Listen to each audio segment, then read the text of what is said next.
So free range chickens, if you want to get chickens, which I mean, probably one of the easiest livestock animals to get. Most people start with chickens. They say chicken math. You start with one, end up with like 50. Be prepared. I mean, I started with mine in this long run, lots of space. There was a chicken coop in here. It is no longer in here because, as you can see, the chickens are no longer in here. They have now decided that even though their wings were clipped, they're gonna fly over the fence and be free range birds. Okay, totally functional where I'm at. They primarily stay off the road. We still feed them, they come back. They're great for ticks and fleas and other insects. We have plenty of grass for them to eat as well. And as you can see, we let them hatch out their own. So we have some roosters from last year that are waiting to go in the freezer. We have these hens. I still feed. I feed table scraps. We have a layer pellet that we throw for them. They roost wherever they want to roost because, once again, free range birds, and they make a mess.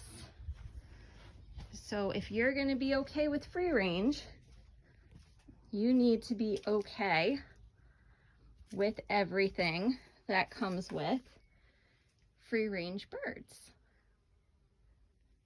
I don't feed them much as far as a pellet goes, but I like to get some eggs. So we will feed these guys, which there are, I believe, about 10 of them running around right now. Half a scoop of a layer pellet. And like I said, we'll throw table scraps and stuff for them. They will eat anything you pull out of your refrigerator, including meat, which is great for them because it's high in protein. The protein goes into the egg. It helps make the shell strong. We found that by not feeding them the protein pellets, we tried the scratch green. We had a lot of waste with it. So we do the pellets. It just seems to work better with our setup that we have. We were finding that without the pellets, we were having shells that had deformities. They weren't as strong as they should be, so like we had egg quality issues. So we added the protein to up the quality of the eggs that we were getting from them.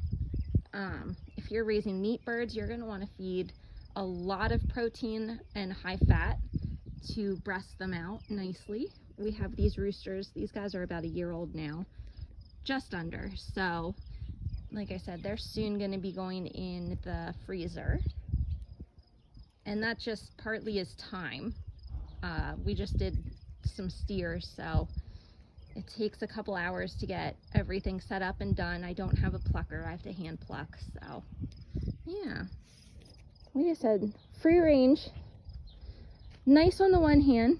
They do have downsides. I will say I think they're happy. They kind of live their own life, do their own thing. They're not really pets. A lot of people have chickens as pets, which that's great. Good for you. They can be very friendly. They can be taught tricks. You can do a lot with a chicken. Free range, they just don't interact with you as much. They'll also help with my manure management. So they'll go out in the field and they will pick through the manure from the horses and the cattle, and they will eat whatever did not get digested the first time around, which helps feed them. And it also helps spread out the manure so that when we get the rain, which we just got a torrential downpour yesterday, it helps the manure get washed away and absorbed into the ground, so it's less that needs mucked out. Great in a pasture setting. Now we muck out our run-in field because we have so many animals on such a small space, it does make mucking out harder. I will say that much for the chickens. But yeah, very easy starter animal on the farm. Eggs, meat, insect control, manure management, lots of different purposes. You can get other birds. Guineas are great for bugs. Not very intelligent. Also a little bit pricier to get a hold of. We have predators here, so I hate to be unfeeling about it, but if I lose a chicken, not the biggest thing in the world versus, you know, a $17 to $25 guinea. That's a little bit of a bigger deal. So yeah, depending on what you want. Guineas are great. Peacocks do really well. They're also great guard animals. They will announce anybody coming onto your property. The chickens do not do that for you. Guineas will to an extent. It depends if they're around or not. They're very loud and very talkative though. Ducks are another good one. They're very messy. If you have access to a pond or a creek or an area where they naturally would have water and you don't have to provide it, they do really well. I'll do another video on the ducks and show you ours. We had, I believe, 7 ducklings in the first round, 2 in the second round, and we have another hen sitting on a clutch. And then we have 4 hens and 2 drakes. So they're just in another area along with our other birds that we have. So yeah, if you have any questions, feel free to comment, and have a good day.